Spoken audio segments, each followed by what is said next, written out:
Hi, folks. Bob Mannery here. You're listening to A2D Radio, real sports talk radio for the fans, by the fans, no agenda. These guys are the best in the business. Hashtag it. No notes.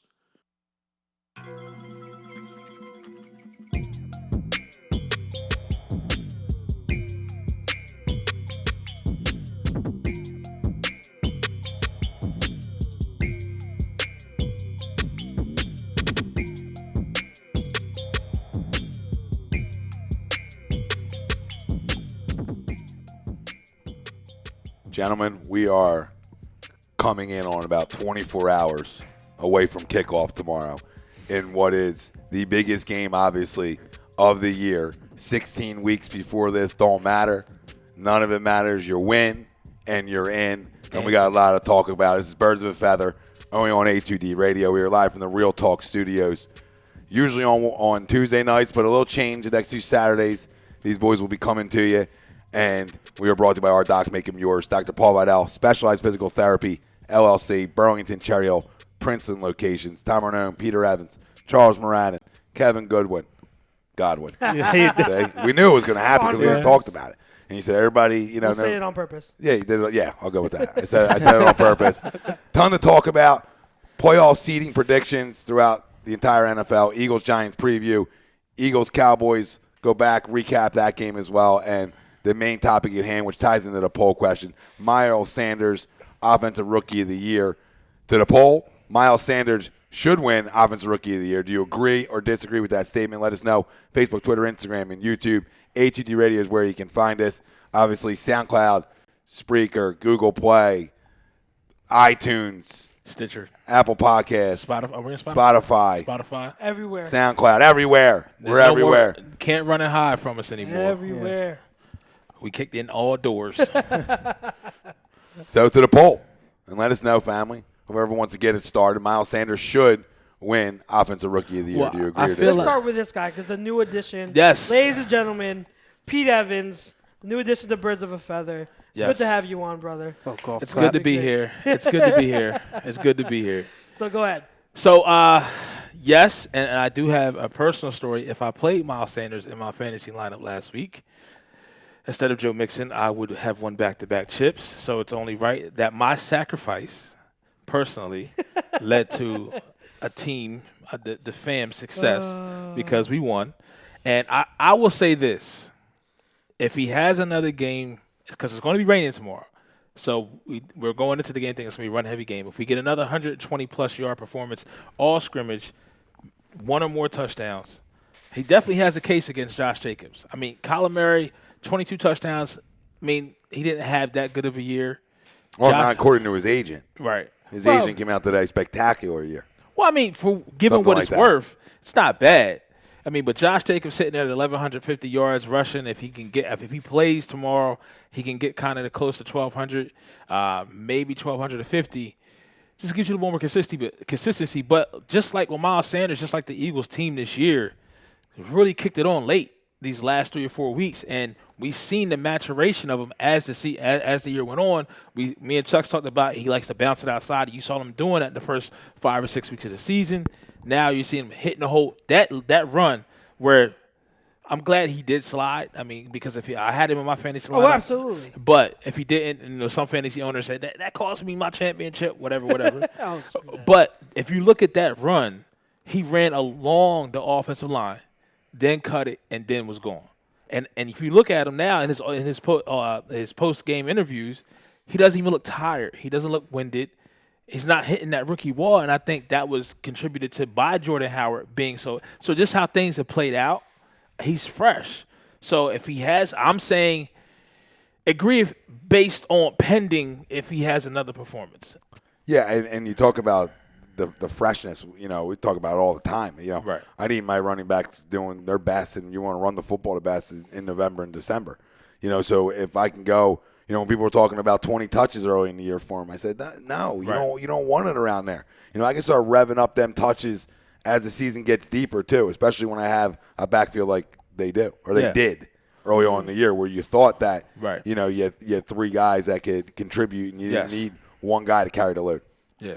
Yeah, for me, I think that I'm going to disagree. I don't think he should win it. I think it should be Josh Jacobs because of the injury concerns, right? You know, when you have a player, you have somebody that's supposed to be any player of the year.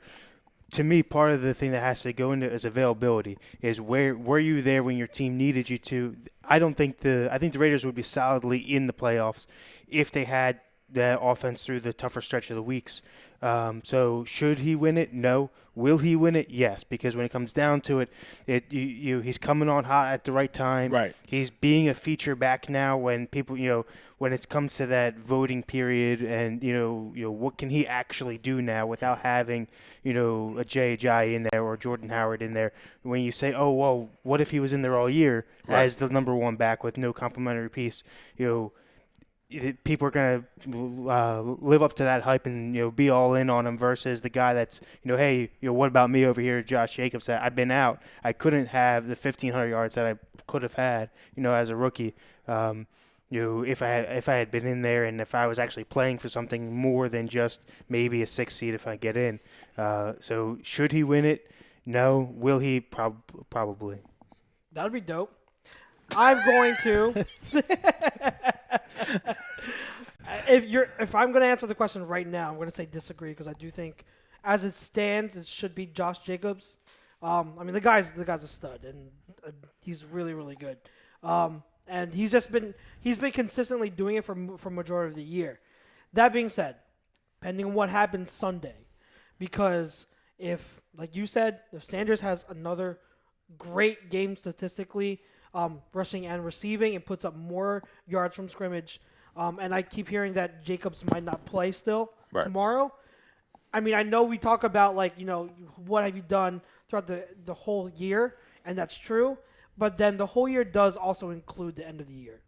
He's been doing it since the beginning of the year up until now, but Jacobs has also now missed, I believe he's missed the last 2 games or something like that. Yeah, he's missed the last 2, and then he missed a game earlier. Yeah. So if you're not there, especially during this playoff push, if you're not there available at the end of the year, that lasting impression is going to hurt him. Absolutely. And you can make a case. Now, Miles has to have another good game statistically. But if it does happen, he's going to absolutely have a case. Yeah. So my disagree is very, very, very tentative. Because if those things happen where Josh Jacobs doesn't play and Miles Sanders has another great game, I could switch that to agree. And you look at – I was trying to find it on Twitter. I saw someone posted it. But I couldn't find it again. But in terms of yards from scrimmage per touch, Miles Sanders, I think, is either top 3 or leads the league in yards from scrimmage per touch, or leads all rookies, I believe. Something like that. So it's impressive because, again, you're talking about someone – who wasn't getting it the beginning of the year. Right. We're all talking about it. I was even on here. I'm the biggest Miles Sanders fan you'll see. I have his freaking jersey right now. I've had it since week 4. so he had his struggles, and even I said it.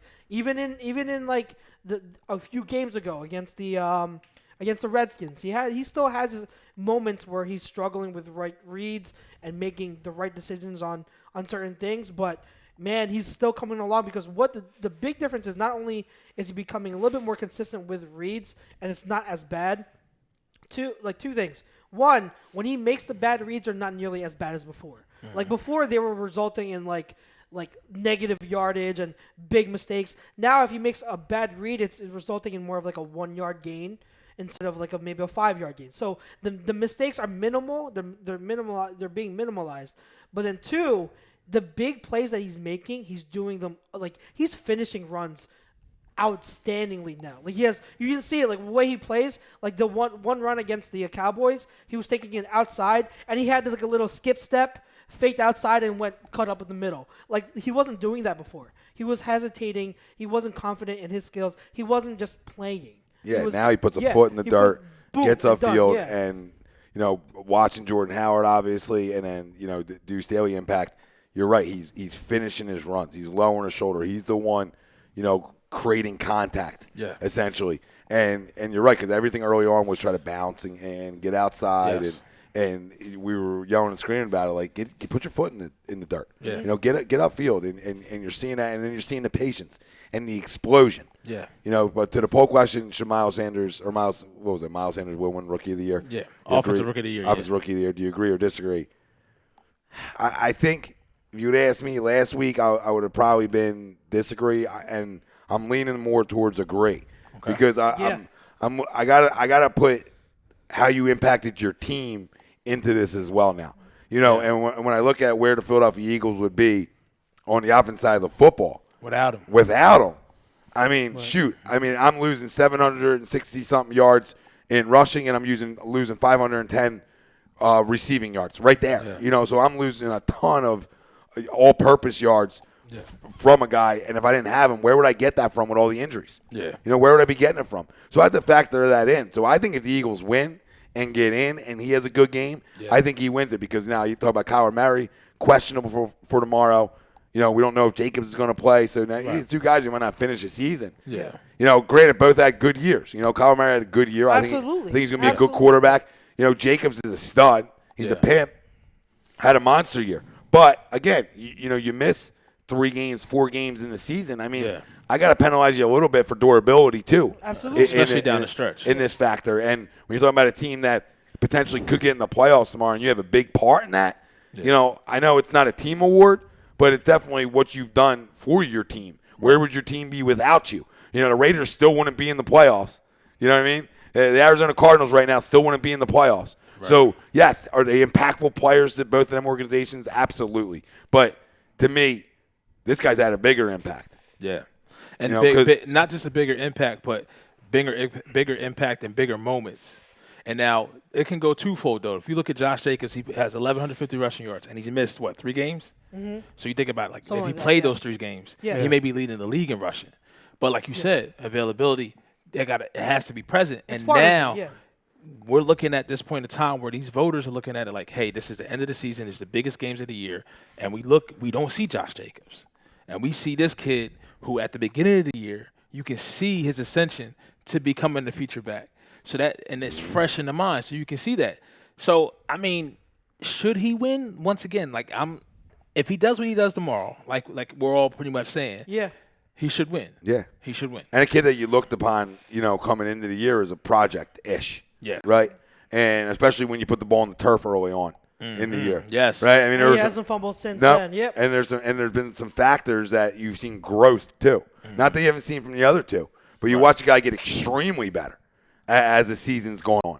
And as the offense is catered to him, the run schemes catered to him, you know, all them things factor into a guy's success a little bit too. But then it comes down to his ability. And to me, he's a flat-out playmaker in year one. And I think that's the biggest thing you can say. I mean, our most explosive playmaker too. And that was when other guys were healthy besides Deshaun. You know, if Deshaun was here, he wouldn't be. But, you know, with no Deshaun, he became the most explosive playmaker. Not only rushing the football, that's the big thing. Like, it's not like it's a one-trick pony here. This guy flat out can catch the ball out of the backfield, has made big-time plays out of the backfield receiving the football. So, you know, to me, I wasn't there a couple weeks ago. If you would have asked me, I would have laughed.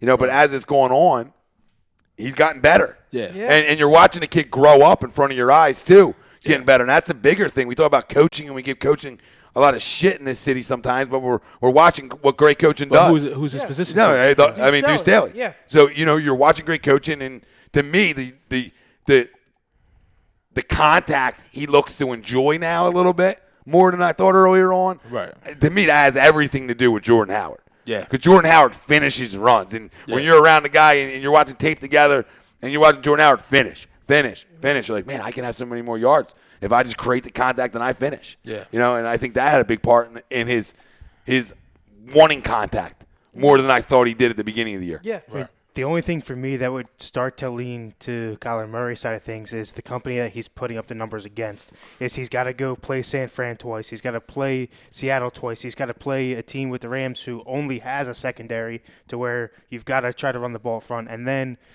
having lesser numbers, I think, later in the year than he would have had if they didn't bring in Kenyon Drake, who just went off on the last couple He weeks. was good. So I've been saying he's good. So when you factor that in, and obviously, unfortunately, it's hard when you look at these voters and you're looking at a individual award.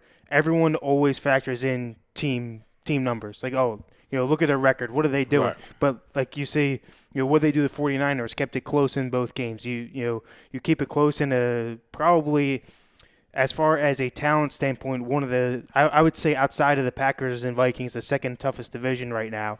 That's out there. Yeah. You're like, but then if you look at the other side, what has Miles Sanders had to run against?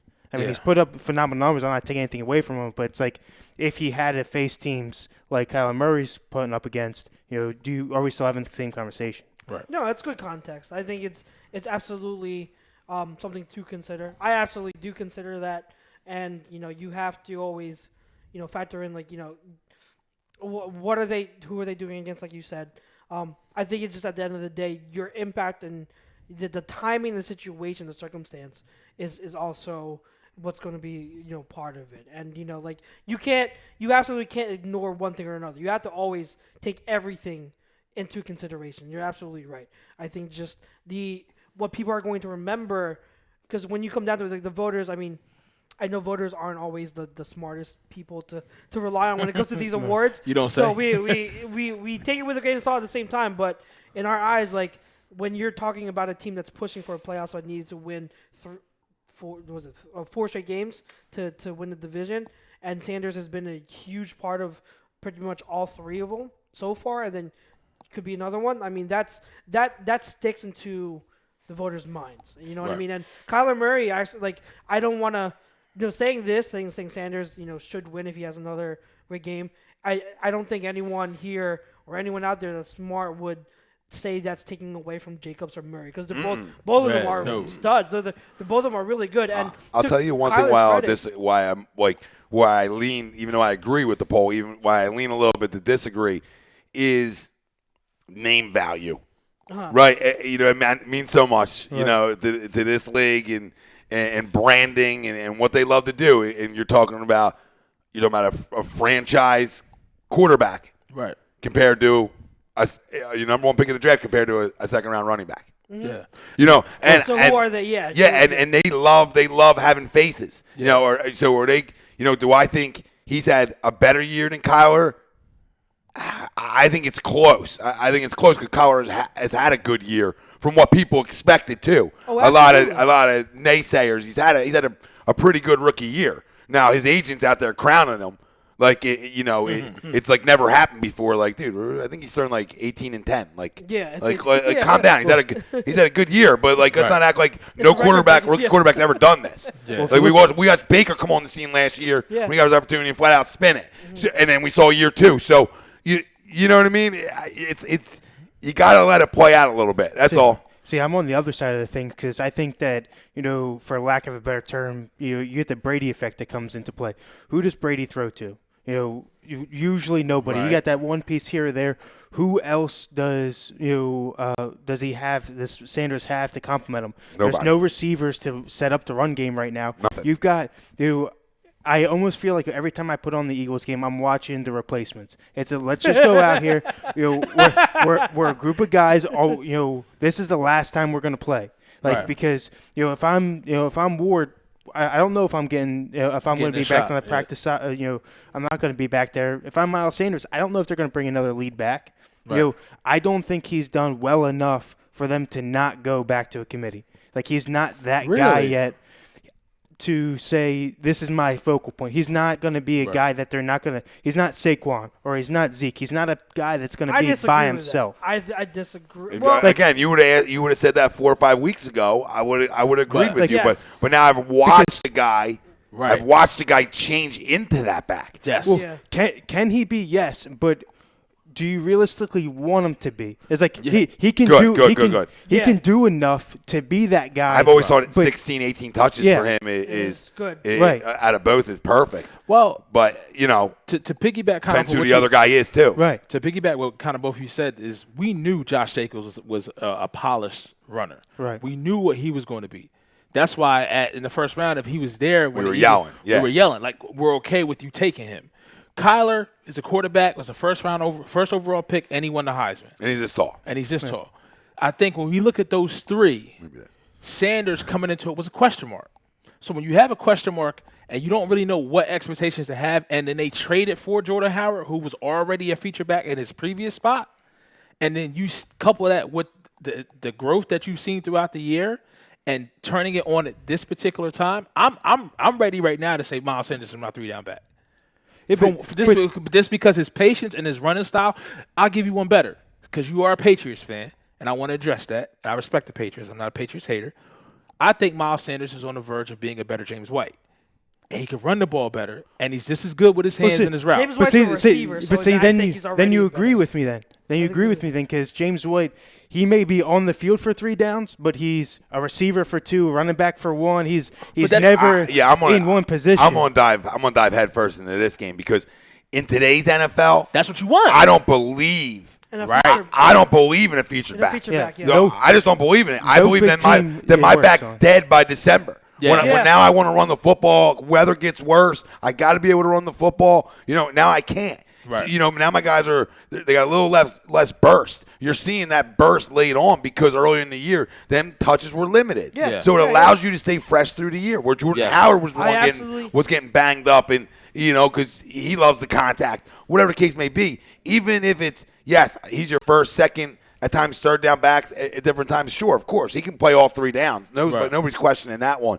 But to me, there's always going to be somebody else mixed in. Oh, it's just the way the league is now. Out of those 3, when we look at who's the best weapon, out of those, as far as Kyler, Jacobs, and Sanders, I think who's the best Swiss Army knife? I think that's unfair to put. If you're asking who's the best weapon, one's a quarterback. Lamar Jackson. That's his competition. He's got his legs too. One's a quarterback, and the other 2 are. I mean, it's hard to quantify it. If I'm going to compare Jacobs and Sanders, and this is me being consistent since draft time. It's not because he's an Eagle.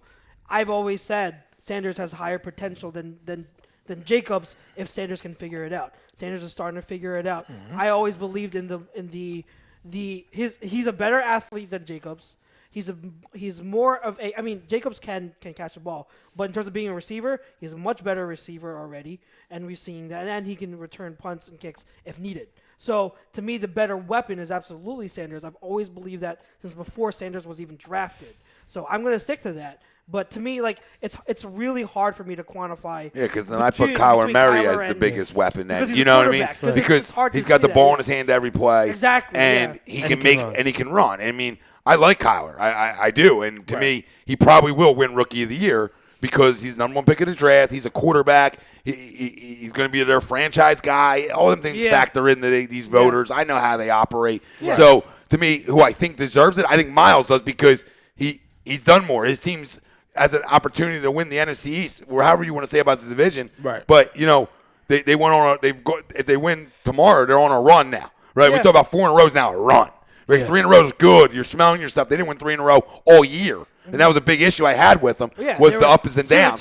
I don't care how you start sometimes when you can flat out finish. And I'm going to yell and scream this one until I can't scream no more. And then we're going to read in the Facebook comments.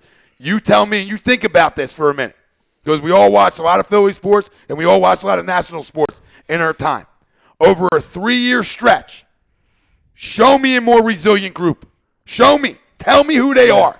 You please tell me in any other sport, I don't care what it is, you can bring it to the table. There's not a more resilient group, and it all starts with one guy, and that's Doug Peterson. Yeah. So for all my Frank Reich blowjobbers and for everybody else out there that knobbed up DiFilippo, not saying both guys aren't smart guys, but to give them all the credit and forget about the man in charge of the whole damn thing and forget to give him credit for now this 2 years in a row, really 3 actually, because Super Bowl year, all your captains who wore C's were gone, and you go beat the GOAT and the hated Patriots essentially, right? Yeah. Then you followed up next year, right? You started with Foles. You come in then with Carson. He gets banged up again where he can't finish the season, right? And your team rallies again and finds their way into a dance, and not only finds their way in, wins around, which is even bigger than finding your way in under the circumstances last year. Now you come into this year. Now it's all on 11, right? And nobody Everybody forgets because when Carson wasn't playing up to people's standards, air quotes, earlier on in the year, at times everybody wanted to crush Doug. Oh, well, Doug does a terrible job with Carson. He needs Frank around him. He needs this. He needs that. Yep. Okay? All right? So we fast forward now. Well, doesn't he get credit for Carson? Yeah, Because he should. you had a quarterback coming in looking over his shoulder even though nobody was there. You understand this? Yeah. Nobody was there, but he still had to take a Ghost. peek. Ghost. Okay? Because that's hard to overcome, even though I hate Michael Vick's comments because he's wrong. But it's hard to overcome in general just because it's tough. So now it's all on your shoulders. Right? And you watch another guy grow as the season's going on. Because now the heavy guy I looked at last year who was heavy and favored his leg, even though nobody wanted to talk about it, right? It's gone. It's out the window. Yeah. The training, the wheels are off. He's no longer Forrest Gump. Both things broke off. He is now sprinting. He's now feeling whatever he can do. So I want people to tell me a more resilient group in all of sports over a 3-year period. I'm going to call you a liar because you ain't going to have one. I do. I have one in mind. Do you? I hope so because I don't. That's why, I love I think they're the most resilient group in the NFC.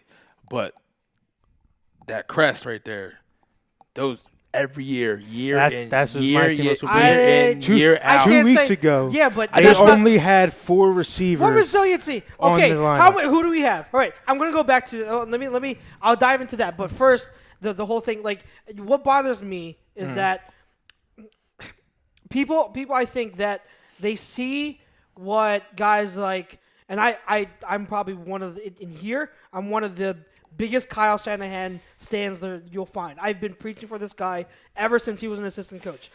To me, he's like the best offensive mind, second to Bill Belichick. Like, to me, it's Kyle Shanahan. Like he's been better than McVay. McVay just had a quarterback. All right, so to me, I love Kyle Shanahan. He is an awesome offensive mind. I think people see what Reich has brought because he's a good offensive mind, very good offensive mind, and you can see that the offense that he has in Indy is very similar to what the Eagles had in 2017. So nothing taken away from Reich. Reich is a very good offensive mind. However, I feel like people see that and see the schemes and the play calls and the play designs, and then they automatically assume Doug sucks because he doesn't have the creativity. Right. But what people need to remember is that when you talk about head coaching, there's a difference between being a good head coach and being a good offensive coordinator. Two different things. Look what happened. Look what happened, and I've been arguing this with a lot of people too. I know you have.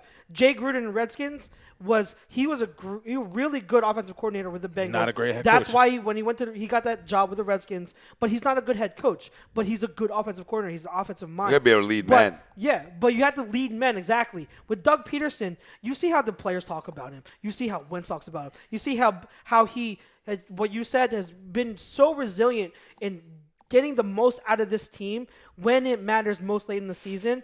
That's a leader. He knows how to talk to these guys, man. That's such a big part of it. When you're talking about professional athletes, right. You got to be able to talk to these guys and relate to these guys. And the fact that you played with greatness and you're around greatness, I used to talk about this all the time when he got hired. I mean, look what he's surrounded by as a backup quarterback. Marino, Favre, McNabb. I mean, the list goes on. Now you want to go through coaches that he was surrounded by? If then the thought processes and the way you handle your men doesn't carry over and you don't get stuff from them guys, then you weren't going to be a head coach anyway ever. Yeah. But the fact that you obviously soaked in the way they handled their men. And you see, I mean, he talked about in 2017 before the season started, hey, this is as much talent as my Packers. It's the Packers team that play with. And people were laughing. I said, well, that's what I want my head coach to say. Because I want guys got to believe in something. Yes. Yeah. And if you don't have your football team believing, then what do you have? I mean, he talked about before Sunday's game, this might be the last time all 53 of us play together. Yeah. Let's go, burn the ships essentially. You know what I mean? Let's leave it all out there. And I think every one of these guys he relates to, he gets the most out of them when it gets toughest and most teams would quit or give up. He gets more. I mean, to me, when I have Tom Brady, I don't overcome anything. Okay? I'm not resilient when I have the greatest of all time. I don't become resilient. I become great. I become great. I think Belichick is just way too. The conversation's different. To ever hit resiliency. This isn't greatness over resiliency. This is resilient. These are two different conversations. Yeah, We're talking about the greatest coach of all you time. You can only be resilient when you have lack of talent. No, Is that what you're saying? Well, I'm saying, when injuries are resilient. So Injuries equal resiliency. So overcoming losing one of the greatest tight ends, having only 4 receivers, that's not resilience? Losing a lack of talent isn't Listen, I'm not giving nobody credit when they're taking pictures of everybody. Enough. Okay, I'm going to put it out there. When it comes to Belichick, I don't give Belichick shit. My credit goes to Tom Brady. You lose talent, that's not enough for me to label it resiliency. Like, oh, we lost, this person retired, or we don't have enough talent at wide receiver. That's not resiliency. Resiliency is losing a bunch of games, having almost starters every single week getting put on IR. And we had 13 guys. We led the league in guys on IR. 3 years in a row. You're doing that. That's resiliency. When you're back, when you are back coming into December, when your back's against the wall, you have to win out essentially. 3 years in a row, backs against the wall. Not just we can't take away the Super Bowl. You act like backs down against the wall. I lost the MVP the damn league. Exactly. Right, and I got guys that buy into a backup. I don't give a shit where Nick Foles started before. I don't care about 27-2 because half the guys don't remember it. You understand that we're playing here, or we're even a part of that. So I got to get guys that now buy into this. I got to change my offense to fit a different guy. My God! Is there some level of resiliency that the Patriots have to go to? Yes, so, sure. Yes. But to me, it doesn't. It's not. That's why I said NFC and AFC. And to me, it's a tie. That's just to me. Well, I'll give you a tie-ish. That's just me. But I can't give. Now I thought about this. Like I can't think of the last time that Peterson, and this is the difference between Peterson and Reed. Reed had big games where the back's against the wall, and the team just didn't come out prepared. Where Peterson, I can't think of the last time he lost a game over these last 3 years. Because remember, he's only been a head coach 4 years, to where he was in a position now where the season was on the line, and he won. Now, I will say this, though, for the Patriots. I want to be a Patriots defender. I can't count how many hands in here thought the Patriots were going to win last Saturday. Because to me, they were not the better football team. What, against Buffalo? Yes. No, they're not. See what I'm saying? But the mystique. The mystique of greatness can carry when you're not as good. True. The mystique of just, hey, my guy's going to make a play in a big spot. The defense is obviously the number one defense in football for a reason. So we're acting like we can't act like that's resilient. Resilient isn't having number one down the board. Resilient isn't Stephon Gilmore has more TDs himself than against him. That's not resilient. That's greatness. This is what I'm trying to say to people. Okay.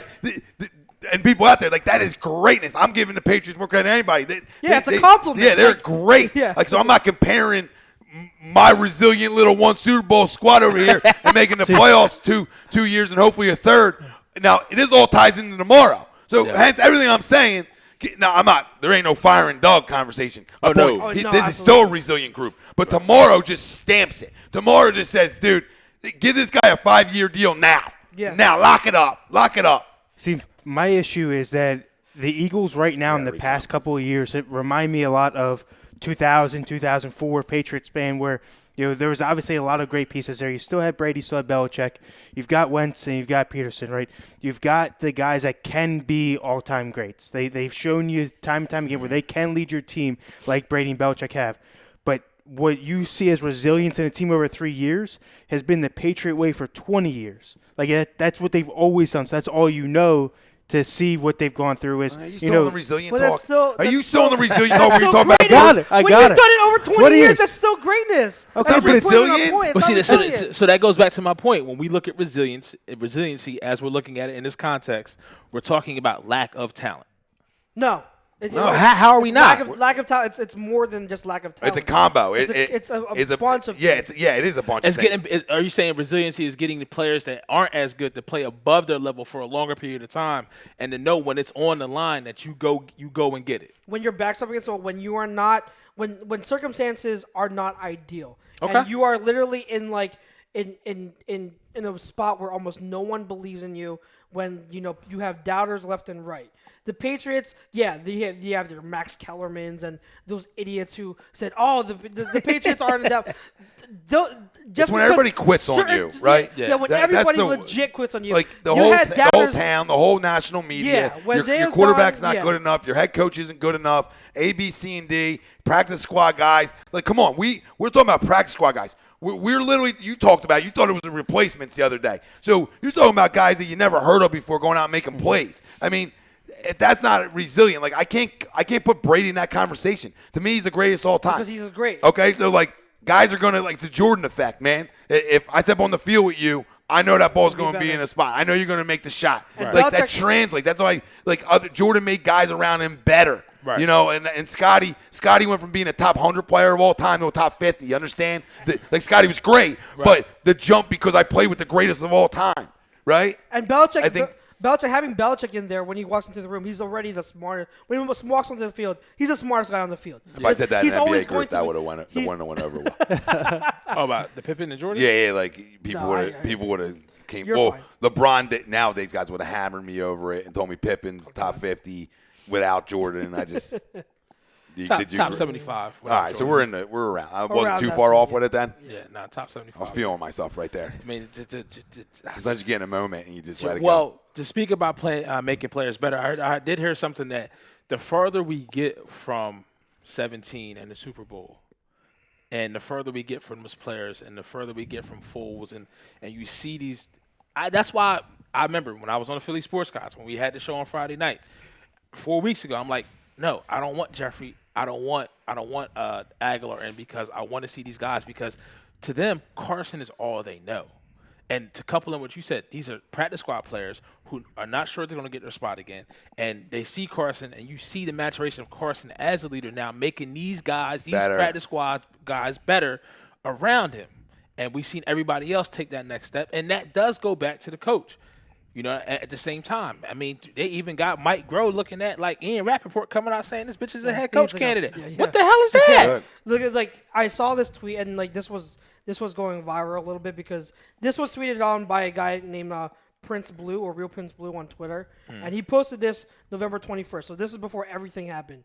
On November 21st, he said, on a serious note, the Eagles have to treat Carson Wentz like Seattle did Russell Wilson. Get the snakes and malcontents off the team. Carson can't lead until they are gone. Seahawks dismantled the Legion of Boom because of age and attitude, and now it's Russell's team, and they're legit. Yep, when you start calling people Uncle Toms. That's you understand? so looking that, and someone had retweeted it last week, and like, look how well this aged because it's true. Like is you true. have, and people talked about that narrative like a little bit weeks ago, but you're starting to see it now. Like when you get young guys who are thirsty and hungry, but they also completely buy into the quarterback. And I don't want to 100% throw like guys like Alshon and Nelson under the bus because we're none of us are 100% sure. But Right. if the rumors are true about Alshon being, you know, the league and everything, it's like get those. You have to start. This is why building young is so valuable because you get the hungry guys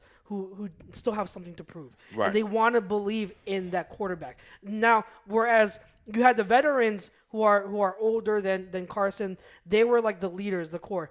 You want Carson to develop in his own and become now that veteran guy that people will look up to. So the young guys like Goddard, like Sanders, like Greg Ward, they're looking up to Carson like, you're our guy, lead us. Yes. Because now Carson is that veteran. So when you start to get rid of the malcontents, as he put it, and the older guys, you build with fresh young blood that you can start and establish something new with, and it's so valuable. You're starting to see it really. That's the big reason why it's working. It's worked the past few weeks. Yeah, well, the people, the guys in Seattle, even though they were winning, this is what happens. It becomes, too much talk about one guy and not talk about them, and they get a little malcontent with stuff, and they don't like stuff. And again, Pete Carroll and our management, they went different ways with them guys, and they knew who their guy was. And they saw it in Russell. You're seeing the same thing here. They knew who Carson was, and it's 100% spot on. Like when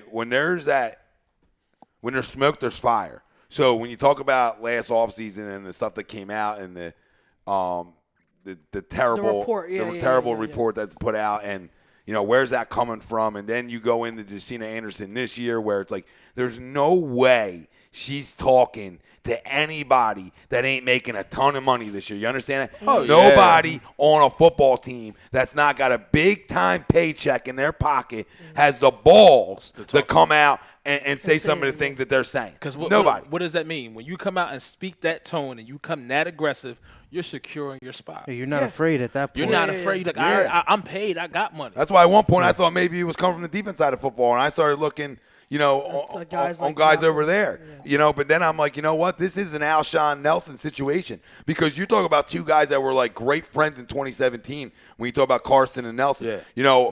Ronald Darby said and Rodney McLeod when they got here, they're like, man, I come in at 6 and these guys been in here since 4 a.m. You know what I mean? Working together. So I don't know if that relationship went sour, but I do know one of the two, if not both of them, because both of them had a big-time check this year and going into this year. Who knows if either one of them were the guys that said something. But somebody said something. I see a more relaxed guy. You understand that? Yeah. And that you being more relaxed tells me all I need to know because you got more relaxed when them two weren't in anymore. Yeah. So that's strange to me. Yeah. He had more of a connection with Alshon this year than he did with, than he did with Nelson. Yeah. But what I saw, and this plays all into it, what I saw from Miles Sanders, how many guys have you seen over Carson's time here?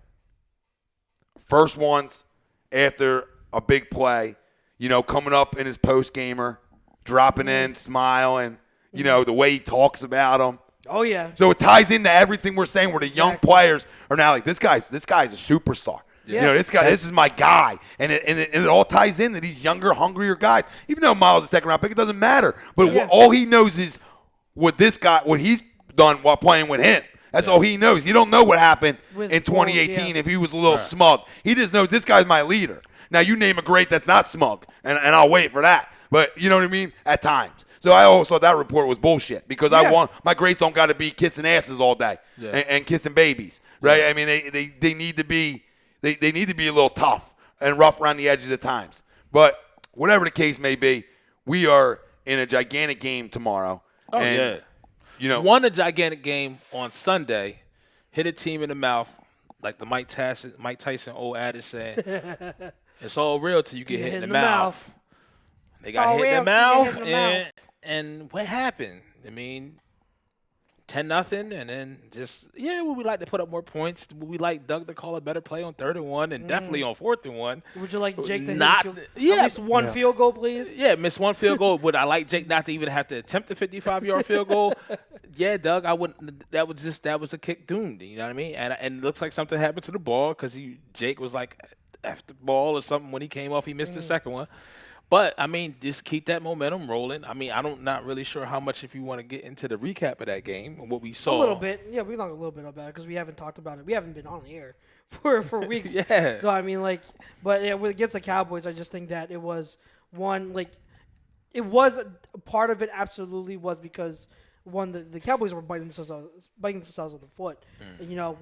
With poor receiver play. We got away with one Sunday. Yeah, a poor receiver play and a banged up Dak. I mean, I put those together, and we definitely hit. But here's the thing: that to me is karma for us falling unlucky early in the season. Falcons drops.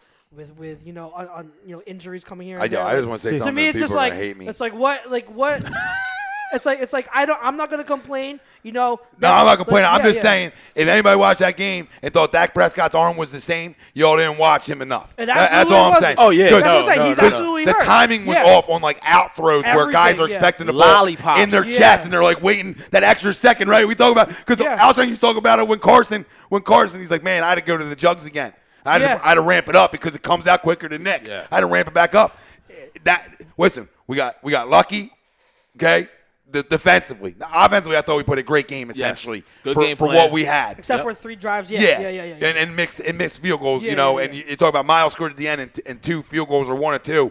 You're putting up good numbers. So, but I can't go what ifs because we go what ifs earlier in the year. Tavon Austin's still running. Yeah, you know what I mean? There's what ifs all over the football field. But guess what?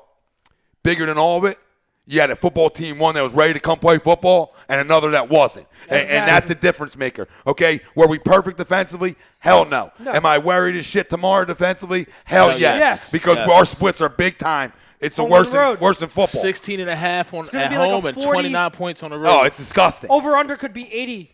And I might still take the over. So I'm just excited that my guys in the biggest game of their year came to play football, and I watched the Dallas Cowboys do what the Dallas Cowboys have done over the last 20-plus years. In their biggest games, they come up to the smallest. When the national media thinks they're going to win, they come up the smallest. And there you go. And there was a perfect example of it. But, I thought the game plan was great. Miles was great. Carson, to me, was spectacular. Yeah. You want to talk about one of the best games as a pro from start in to a way. finish. Yes. Start to finish. Yeah. Always in scoring position.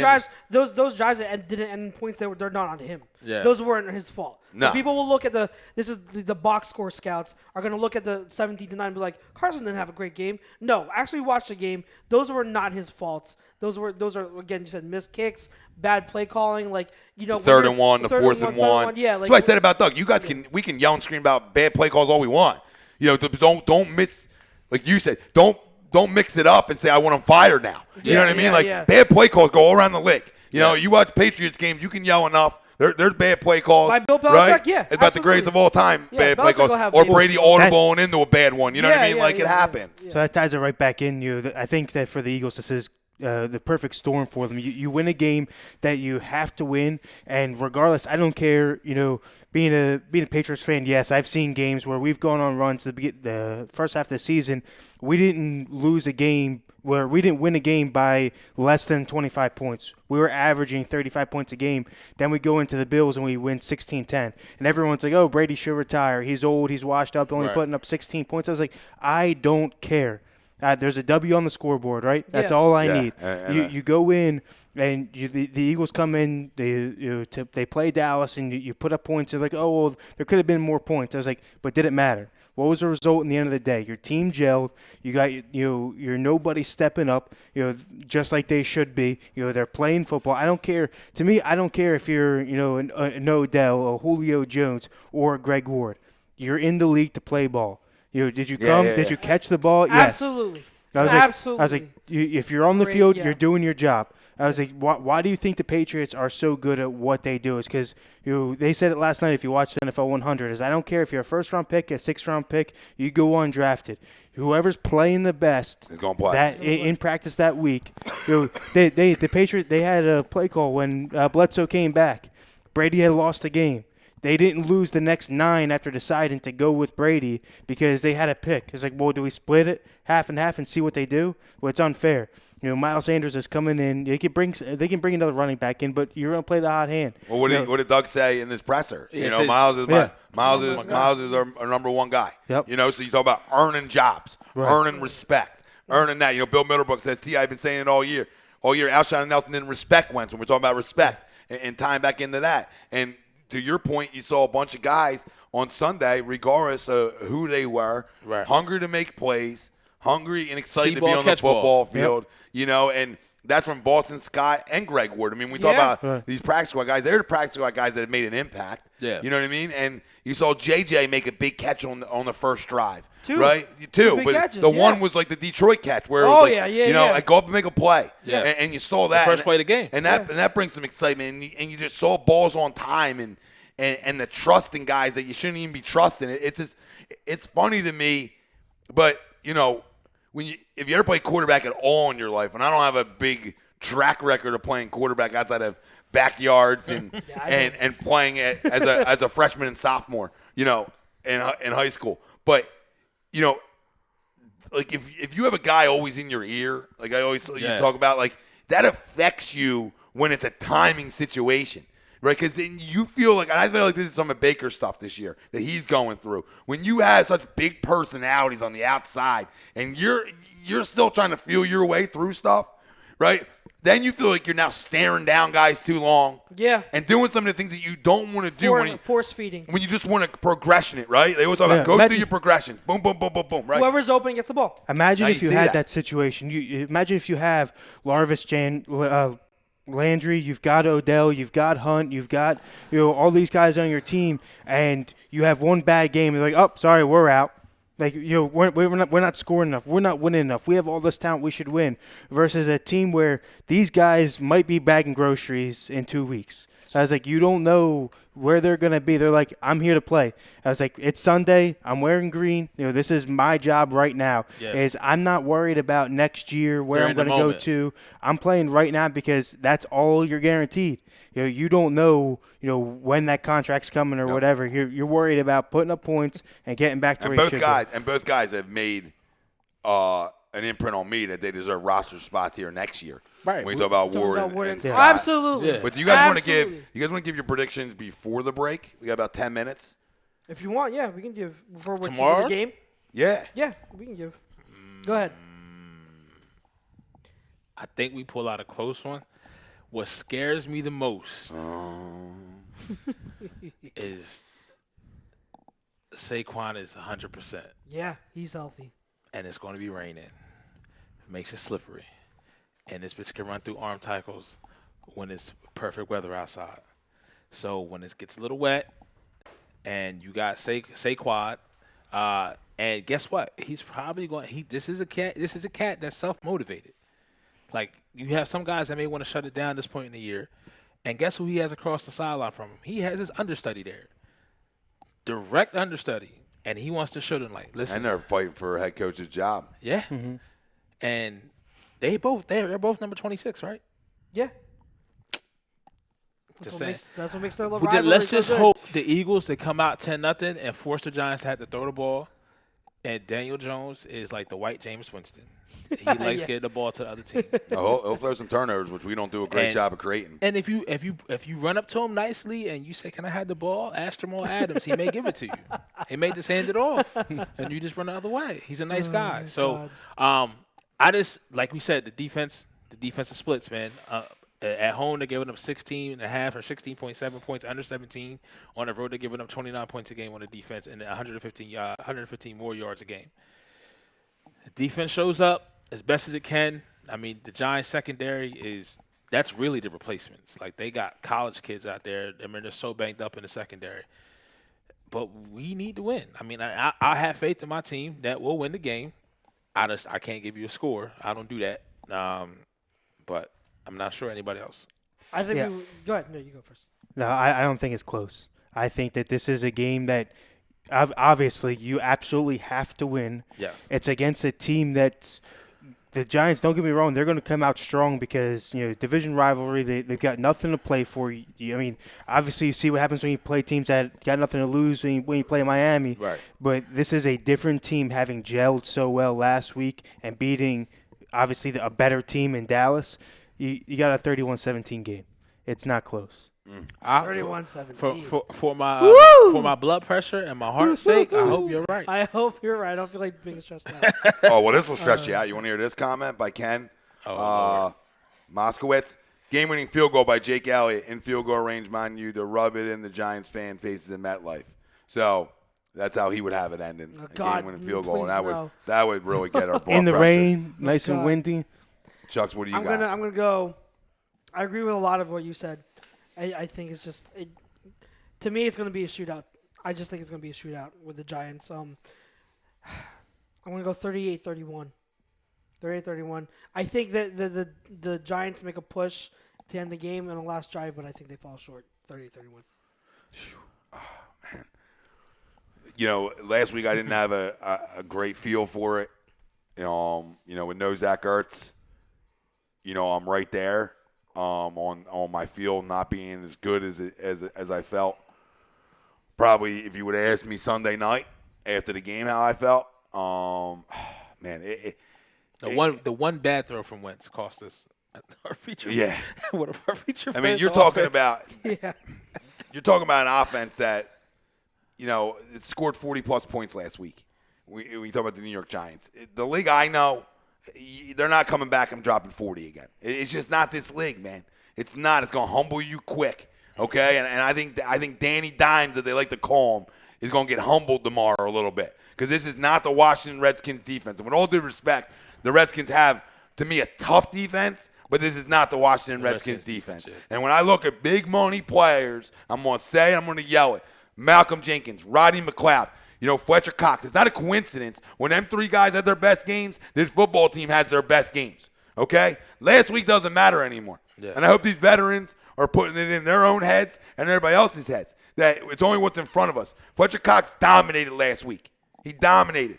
I need that same Fletcher Cox this week. Against it, and this is a weaker offensive line. Way weaker offensive line. I need pressure and Danny Dimes' grill all day. Okay, I need to create to win this football game tomorrow 2 or 3 turnovers at least. I have to win this game tomorrow because I do not think we're going to have this offensive output tomorrow. I just don't smell, as much as I love it, I don't smell 38 coming. Like, I can't lose my biggest weapon, and I love Miles, and we talk about Miles this whole show. My biggest weapon is Zach Ertz. I just lost another one. I don't know how I continue to overcome the offensive injuries and it's fluid to score a ton of points in this game without the help of creating a bunch of turnovers. Mm-hmm. So we talk about it being slick. You talk about the weather conditions. This is where my defense has to go win me a football game on Sunday. Yeah. Because they got away with one last Sunday. Turnovers. They got to go create some. I think it's the other side. I think you have to not give them up. I think you have to, if you're Wentz, you got to hold on to the ball for dear life. And the guys that are, if you're going to drop a ball, fine. Get away from it. Don't stop tipping the ball up in the air and making things easy for the defense to grab something out of the air and do a tip drill. It is crucial to start fast. I was thinking, to where, Chuck's got 38. The defense where you can, even without Zach Ertz, put up 38 on them. Yeah. You know what I mean? Because they're not good defensively. Yeah. So you could still. I just feel like I gotta win this game a little bit defensively tomorrow. Yeah. Because of another key injury on the offensive side of the football. However we want to. I love Dallas Cowboys, but we can't. Now. You can't crown him. Yeah. We can't crown him. He's not Zach Ertz as much. He's not. There's no better route runner. At the tight end position in the National Football League than Zach Ertz. He just gets open no matter what you try to do to stop him from getting open. So that's a tough blow for me. I got to rely. I get Jordan Howard back, which is huge. I can rely more a little bit of the definitely pound helps game. With the rain. Yeah, you know what I mean? You it can helps. move the ball. It helps. And now it's like, okay, now you got a game plan for Howard, Sanders, and Scott out of the backfield. I think that can help the Eagles a little bit because now you got to find other playmakers. Other guys got to make plays to get to the 28, even get to the 28 that I'm talking about. Guys got to make plays. Greg Ward, who I think has earned his spot here, not only in Philadelphia but in the National Football League, got to make plays tomorrow. Yeah. I don't care about practice squad stuff anymore. So these guys have played enough. We got to go make plays tomorrow and create turnovers defensively or is that CD? Or I'm not. Yeah. That's Ralphie's boy. If you tell me we don't create one turnover tomorrow, I'm scared to death. Now, I will say this before we go to break. Scared to death. They have the 8th ranked best run defense. They got some big boys in the middle with Dexter Lawrence and they traded Leonard Williams. Yeah, they are big up. They are big. But then the other guy, I forget the other guy. And then the secondary though, they're like 25th. So you talk about these practice squad guys, they'll be going against practice squad corners. You know what Doug does, Pete, Chucks, Kev. We all know how Doug operates. They look at that shit.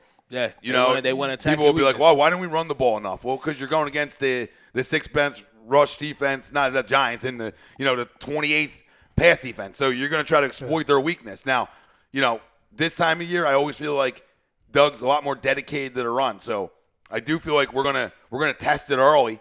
And I do know one thing that what worries me: if we're not getting what we want in the run game early, I hope they don't get too pass happy. That's my big concern because they will each up a little bit up front. You're right. If you're gonna run to the edges. Don't run. Yeah. Don't run inside. Don't run at them. Don't run right at them. Run to the edges. They can be had on the edges. Their linebackers aren't that good.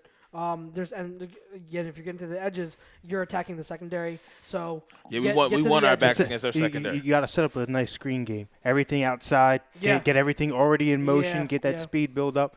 You'll be good. Yeah.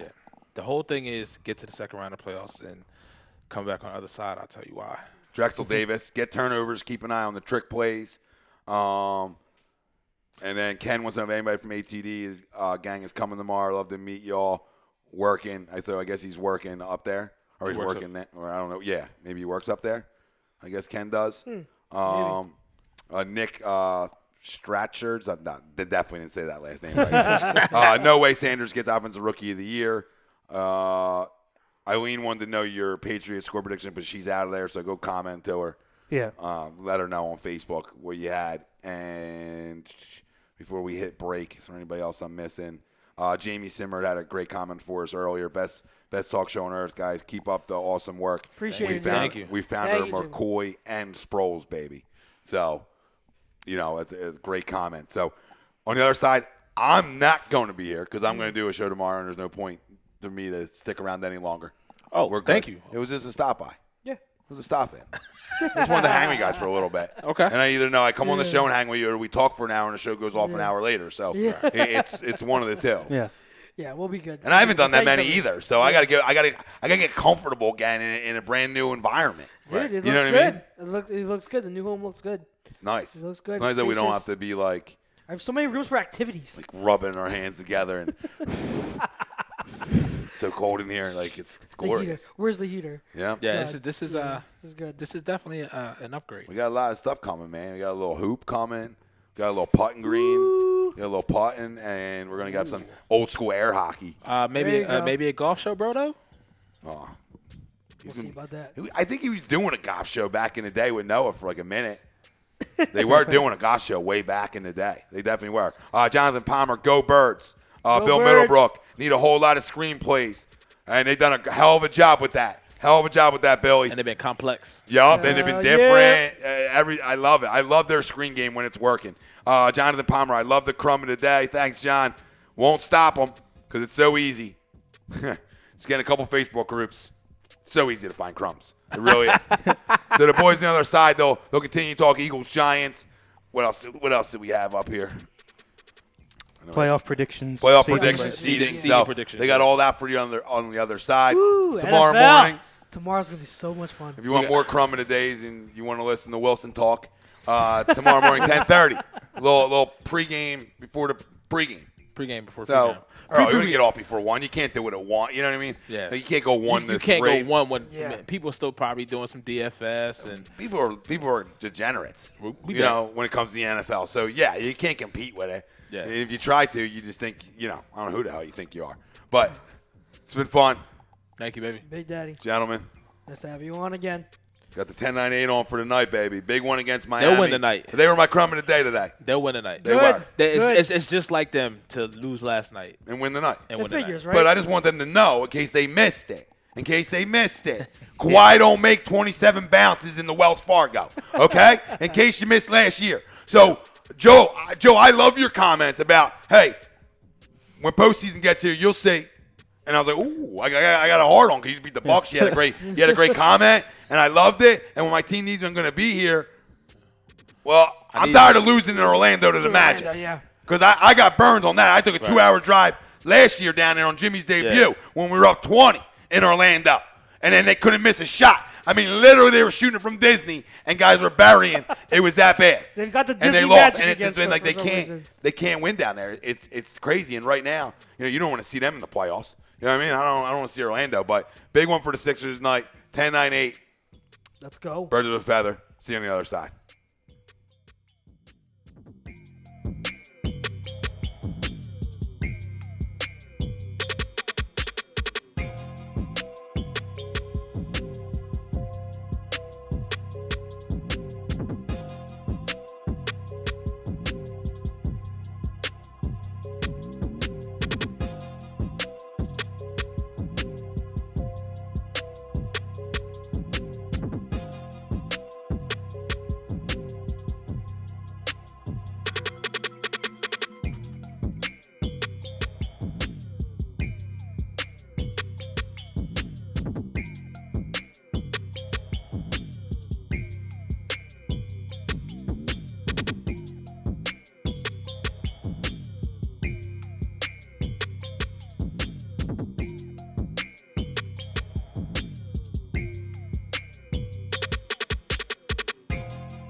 Hi, folks. Bob Mannery here. You're listening to A2D Radio, real sports talk radio for the fans, by the fans, no agenda.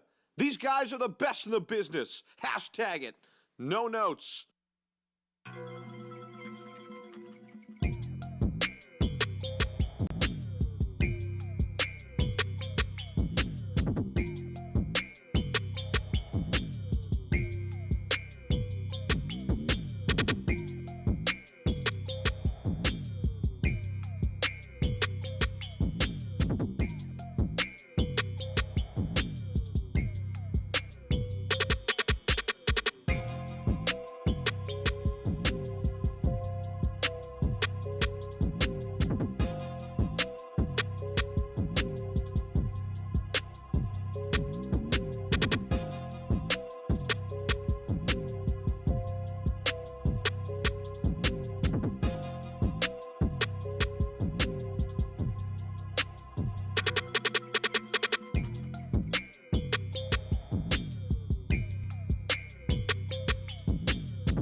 Hi, folks. Bob Mannery here. You're listening to A2D Radio, real sports talk radio for the fans, by the fans, no agenda.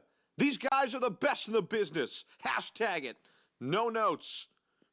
Hi, folks. Bob Mannery here. You're listening to A2D Radio, real sports talk radio for the fans, by the fans, no agenda. These guys are the best in the business. Hashtag it. No notes.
Hi, folks. Bob Mannery here. You're listening to A2D Radio, real sports talk radio for the fans, by the fans, no agenda. These guys are the best in the business. Hashtag it. No notes.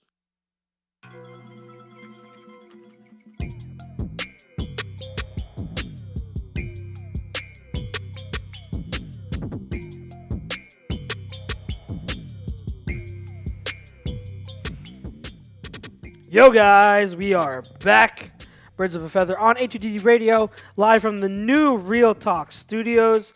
First half was brought to you by our doc, Paul Fidel, Specialized Physical Therapy. Find them in Burlington, Cherry Hill, and Princeton, SpecializedPhysicalTherapy.com. And our poll question, which was, should Miles Sanders be the Offensive Rookie of the Year? Agree or disagree? That was brought to you by ATS Sports Picks. ATSSportsPicks.com. Use promo code A2D to get that 20% off. It's a good time, guys, to get your bets in. It's week 17, which we will dive into soon in a bit. If you have any more thoughts about Miles Sanders or the Eagles' upcoming matchup against the Giants, let us know now. So we gave our score predictions, guys. We talked about what we think how it's going to play out. Who do you think are the key guys on each side of the ball? So, not necessarily, doesn't have to necessarily be who will be the MVP of the game, but who do you think is going to play the biggest factor on the offensive side and defensive side for the Eagles tomorrow? Defensive side, I want to see BG getting pressure. BG hasn't had a sack since week 12. So I definitely want to see him be able to get some sacks. He said he wanted to get to double-digit sacks at the beginning of the year. So I think this being the last game of the regular season, hopefully with still more games to play, I like BG. And then, it's cliche, but on the offensive side of the ball, it's Carson. It's Carson. Just protect the ball. Keep that momentum rolling like you have been. You're getting into that zone now where you've had three or four games. You just kind of been playing at your peak level. Last week was your first game in a while that you actually went to start from finish really rolling. You know what I mean? And you just want to keep that momentum up, especially against this type of secondary. Yeah, I agree both sides of the ball. I feel like, offensively, Wentz has to be the shot caller. It's going to be a lot of reading the defense, whether we're going to take a shot through the middle or run it, little sweeps outside to Sanders. He's got to make those play calls up front and whatever he sees, and really put the team on his back, like he did last week, but better. It can't be the same. It can't be putting the ball on the ground at all. It's got to be, you have to show that you are the leader of the team, and you ride that momentum unfortunately for my sake, like the Giants did, rolling through the playoffs to, coming into the wild card round. You got to play, 3 games to get there and run it through. The only way that happens is if your quarterback says, "I've got it." Yeah. He takes full control, of the team and says, "Look, guys, just do your job, and we'll get there. We'll play to the best of our ability." So, to me, that starts with the quarterback. Yeah. Okay, I'm just gonna go ahead and on offense, I'm gonna say Miles Sanders. Okay. I think this could be a game because I was anticipating a few weeks ago in Philly, but I don't think Saquon was healthy. But I think this is the first game where we really see Sanders and Saquon go punch for punch with each other. I think both of them are going to really have great games, well, especially with the weather. But I think Saquon wants to make up for the games where he's been hurt, hasn't been really playing well. I think that I still have loved since Sanders was drafted.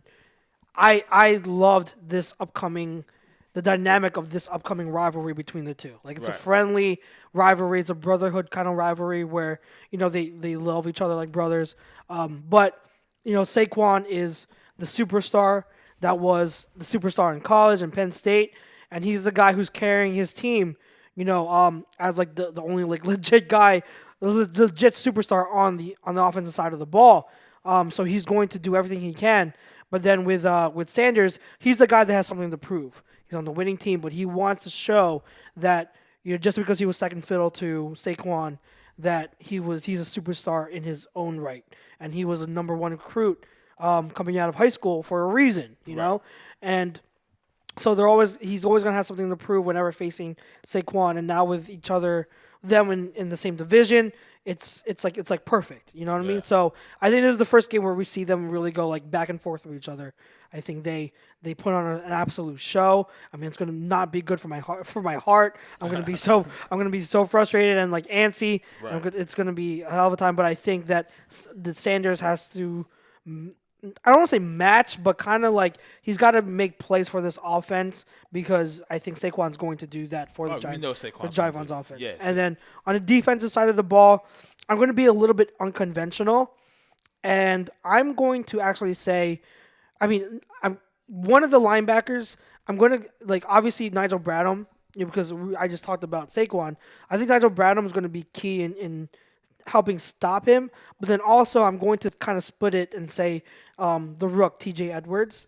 Okay. They use him as a run-stopping guy, so I think that he's going to be he can't. I'm not expecting him to be a superstar or come out and have 15 tackles, but I think if we're going to kind of contain Saquon, he's going to have to play a solid game. Okay. You're going to need a solid game from Edwards in stopping the run. And so that that they can, because it takes the whole team, the whole defense to tackle. This is the thing. You always hear this adage, and you know, as you were married recently, got married. Congratulations once again. Thank you, sir. Kev, I'm not sure if you're married yet. Not yet. No. Not yet. But once both of you have kids, you always hear this. It takes a village. Yes. To raise a child. Damn it! It takes a village. Yeah. So, take that mindset in there. Now, what does play, I want to get both of you guys' thoughts. You can speak to this too, because as a Patriots fan, you kind of have these kind of streaks. We saw it last week with the Cowboys. We hadn't beat Carson Wentz and Doug Peterson hadn't beat the Cowboys collectively when Dak and Zeke played. Yeah. So there you go. The last 23 times the Eagles have played the Giants, the Eagles have won 19 times. Yep. And I think they're 5-0 right now. So does that kind of karma play into a game like tomorrow where you think, man, if something goes wrong, like it may just be the Giants' time. Like you can't beat a team I think this much, this often. I think if it was meaningful for both teams, yes. But I think the fact that it's a Week 17 game where the Giants don't really have anything to play for besides pride and being the spoilers, I don't think that plays into a factor nearly as much. I think when you're playing for a playoff spot and an actual future, like in the playoffs and you're in contention, you ride on that because you're like, we're gonna get over this hump. But like and players can say that. They can say, oh, like we want to be the spoilers, we want to still beat them. It's not about draft pick. But when you're in the heat of the game and you are going off of the emotions and the intensity of the game, that absolutely affects how a player performs. Like if the Eagles get up early 14-0, right. You don't think players are like, all right, like it doesn't matter. Like whereas we're a team where it's in contention, they're like, we need to fight back. But a team where it doesn't matter, like you're gonna have players on there like 14-0, it doesn't matter. We will just keep playing. You know what I mean? The attitude does matter.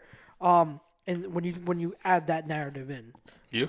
Yeah, for me, it's as far as beating a team, so many times in a row, whether it be home, away, or right. in general. To me, I think that bodes well for the team that has the record. Okay. Because if you look at last week, both of you guys said, or Tom and yourself said that the Patriots should not have won. They should not have beat the Bills. That was in New England, where they have Brady has not lost to the Bills in 19 seasons, 19 games in New England has not lost to them. No matter who's on the other side of the ball, no matter what the weapons Brady has, he does not lose. So when you get close, you're mad at yourself. Like, I don't do this. Like, right. this is not us. This is, we should be spanking them. Right. For Peterson and Wentz, it's the same exact thing. It's like, we own the Giants. If it gets close, if it's under 10-point difference, they got to get pissed off. Like this should not be happening. Right.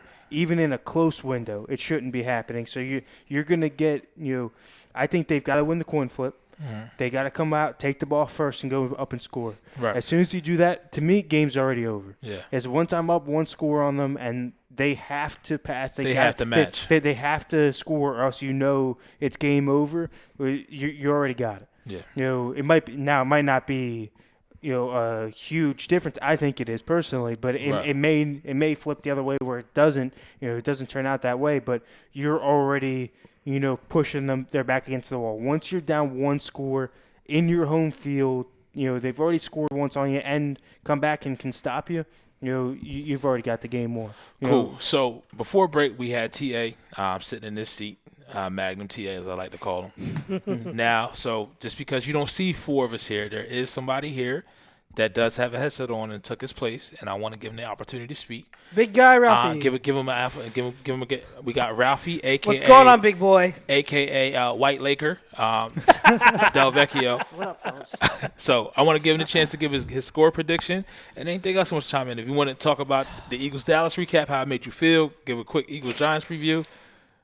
Catch up, pretty much. But yeah. Eagles-Cowboys. Well, I'll say this. Me and Chucks were talking on Twitter a little bit with the whole Jake Elliott shit. He got all that money. He's got to make those two kicks. Oh, no. You know what I mean? He well, has to make those two kicks. The way I see it, and I think people are misconstruing, because the kicks were, how far were the kicks? 53, 55? Yeah. Those are no gimmies. So Right. to me, saying he should have made both kicks is like, okay, like I get it, but if he had made one, Yeah. it's fine. And that's what I've been saying. I'm completely fine with with making one. Yeah. But the fact that you just missed both. Coming off the big contract. Absolutely. I need you in those spots. Oh, absolutely. Because before the contract, it was Not right mid- down not the mid- middle. yeah. Right down the middle. Where you struggled before the contract was inside the 20 and the 25 yard and 25 from the 20. Now you got to make the big kick or make a big kick. You Yeah. know what I mean? And I absolutely agree, because if you're going to get paid to be one of the better kickers, you have to at least make one money kick. Yeah. Like especially in that game like that. I absolutely agree. I think I've just seen so many people now that with the two missed kicks and then the week before be like, oh, he's not worth the money. Like get someone else. Like stop with like the overreactions is what I'm saying. It's like, Jake has been, over the course of his career with the Eagles, he has shown that he's reliable. Is he in a funk? Yeah. Like, he's struggled the past couple of games, but to me, he's shown enough where if it comes down to a clutch kick when we need him in the playoffs, I have faith in him. So does he need to make one of those kicks? Absolutely. But the fact that they were 53 and 55, they're no gimmies. It's like, all right, let's calm down a little bit on the criticism. You get what I'm saying? Like, Yeah. To me, it was going a little bit overboard. Where it's like, okay, it's not like there were gimmies and like there were 30-yard field goals where he missed both of them wide, and it's like, what are you doing? Like, it should be a gimme. There were tough kicks for any kicker. There are tough kicks. So if he had made one, I think we don't have this conversation. Like, what are we talking about? You make one of them, we don't have this conversation.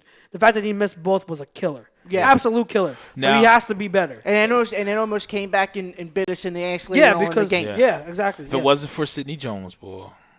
Look at that. No. Two. Crazy. It wasn't just one. Twice. So twice in the past 3 weeks, the guy who was written off as a softie came in and has put in two of arguably the best defensive reps or like secondary reps all year. Yeah. Great plays by both. I mean, like, I don't even know, man. Like, I think that I was before, like, a few weeks ago, I was of the mindset that he's not coming back next year. They're going to. His confidence was gone. His confidence was gone. But I mean, I'm not going to go out on a limb like I did this offseason and say, I still have faith in him. He can still be the guy. I can't say that now. But do I now think it's possible he could play a role as like a role player in the secondary? Maybe now. Maybe when you make two huge stops like that in pivotal games. Maybe that's something you can build off of, and it's not unlikely that you become like a decent player. I'm still out on him being like the superstar we wanted him to be, unless he proves me wrong. But I'm still out on that. But maybe next year he can still be a decent guy. So I think his ceiling, at best, is still that. Mm-hmm. At worst, now I think you get a guy that could be a role player because his confidence is coming back. Mm-hmm. Now I will say this, similar to like Sidney. The Patriots really never had, like, their secondary players because Belichick is just a whisperer in the secondary. Like, was it J.C. Jackson? Yeah, J.C. Jackson. J.C. Jackson, out of nowhere. Kid's a beast. They got the best secondary in the league. And Stephon Gilmore actually took his game to another level. But with Sidney, when you make those plays in those, not so much the plays themselves, in those moments, it's like, dude, you have it in you. Like, yeah. Just you got to do it all the time, but that's different. Like we go back and look at Nelson Aguilar from 2017. I saw comments like when you go back. It was in the YouTube comments. I think it was I forget what it was, but it was like you go back and look at 2017 and Nelson. You look at it now. Totally different players. And to be I don't honest, know what happened. What is wrong with his knee? I don't know. It's bruising or whatever. On that drop pass in the Patriots game, he buckled it or something, and there's swelling in it. I don't know. I don't know like what it is, but I mean, like Nelson's a frustrating case because I was one of his biggest supporters, but like what's happened this past year, I can't get behind him. Yeah. But like with Sidney, I've been saying it, the physical talent. I still say it. The physical talent is absolutely there. Yeah, he's a good man coverage corner when he's on his game. He can play zone. He's got the talent. He's got the dimensions. And everything else. The talent is there. But when you're a cornerback, that's one of the positions where mentally you have to be tough. Yeah. And I'm not sold on his mental toughness. Like you look at somebody like Jalen Mills. We don't like the finger wag, but after you get beat and then Michael Gallup drops a pass after you gotten beat. Yeah. But you got to kind of have that mentality like that play is over. It's on to the next one. If you had Mills's like mental toughness and intangibles, and you put that with Sidney Jones's physical talent, you'd have a good cornerback. Right. You'd have a good corner, but unfortunately, it doesn't work that. Right. that now, way. so before we get around to again some playoff seeding here, this may be the eve, and I'm torn because obviously I want the Eagles to win. I want them to get in the postseason, right? But I know if we do lose and say somehow, some way the Giants kept Pat Shurmur, that's better long term for the Eagles. Yeah. Playing the Giants. Short term, okay, Eagles win. Guess who will be the head coach of the Giants next year? Who already has a relationship with Dave Gettleman? They went to a Super Bowl together. Who? Ron Rivera. You think? Yes. Yes. Okay. But I mean, that's something where I always just believe in taking care of our business. So like, True. Yeah. So like they can get a good coach and everything, but to me, well, one, Dave Gettleman's still Dave Gettleman. That is Like true. he's still the one calling the shots, and I don't believe in his team building philosophies, his mindset. So it doesn't matter how good a coach Ron is, if he's not the one that's building the team, and you have a horrible GM and Dave Gettleman, it's not gonna matter. And two, like even if like they had like a good roster and they have Ron Rivera, I still have faith in what we do. Where okay, you're gonna be a challenge, but you gotta step up. Like if you want people to believe in what you are as a team, you have to be able to be like, all right, I'm going no matter what, I'm gonna beat whoever's in my division. Doesn't matter. There are also too many pieces away. I don't think they're a coach True. away. Yes. They're not. They're not a team like say like the Buccaneers, who the Buccaneers are a quarterback who doesn't turn the ball over. Quarterback away. like They are a quarterback away. I'm saying coming into this year, okay. where you got pieces, you got 2 tight ends, you got 2 receivers, and then you bring in Bruce Arians, who's a quarterback coach. Guru, yeah. So it's not like the Bucks. I mean, granted, they're not doing much of anything, but they're putting up numbers to where consistently. It's like they're playing tough teams. They're playing well enough, but to me, they're making rookie mistakes. To where a coach, if they didn't have him to overcome a lot of it, they'd be what we thought they were going to be, the worst team in the league. Whereas the Giants, if they bring in Ron Rivera, I don't see it changing anything to where they're at now, especially being a guy that's defensive minded, where they need offensive help with. Yeah, who's going to be their coordinator, right? Offensive coordinator. Yeah. No, I hear you on that. Then it definitely being one of the Giants' weakest positions is linebackers, and every Ron Rivera defense wherever he went, as a linebacker, they definitely had linebackers. That's why low key I want Ron Rivera here because I am a believer in linebackers. Ron Rivera and Jay Gruden. That's your coordinator. That's what it would be. I would like that. I know Brodo is on Kafka hard. He is. Well, he said he would take the other 2 as well. Okay. Yeah. So around he did say that. Yeah. But he said that he doesn't think either one of them is going to go to a place where they're not a head coach. So he's True. Yeah. Kafka. With Rivera. Yeah. I think Gruden goes. I think Gruden goes coordinator because he failed as a coach, and he's gonna have to prove that he can earn that kind of title back. Yeah. I think that people are more hesitant to. Teams will be more hesitant to hire him as a coach than to bring him in as a coordinator, and he's going to have to take what he can get. He's going to take if a coordinator job is the only thing available to him, he's going to take it. Yeah. So Rivera, I think, is the one where he's proven himself as a head coach, so he'll get a head coach. If Marvin Lewis is being looked at as a coach again, rumored to the Redskins. Yeah, Rivera can go anywhere. Now, a strong candidate for the Redskins. Now, how messed up would this be? Dan Snyder at it again, baby. I love it. Marvin Lewis, right, coached the Redskins. Who was Marvin Lewis's offensive coordinator in Cincinnati? Yeah, Jay Gruden.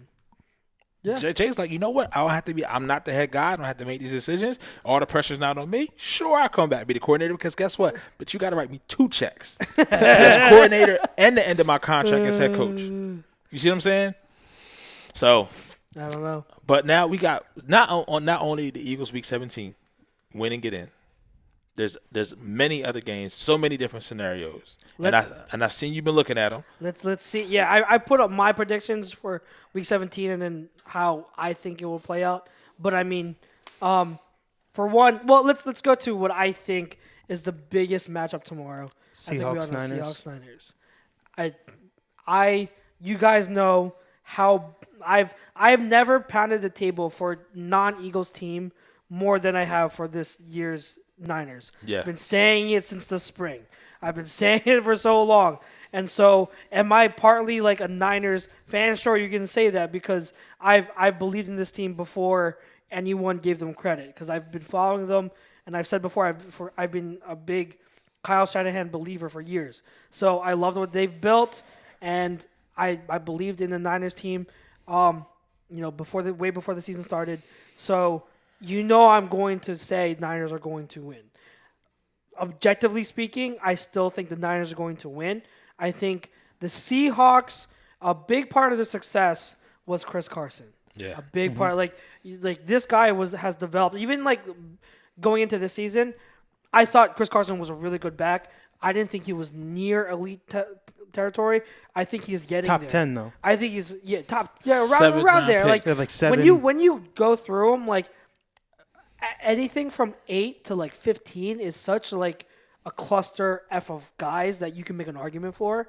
But Chris Carson is in that. Like he's like to me like he's a tier below elite, and he's still getting better. Above average. Yeah. The only thing that's really holding him back is his fumbling. Like you're not going to reach elite tier unless you stop fumbling.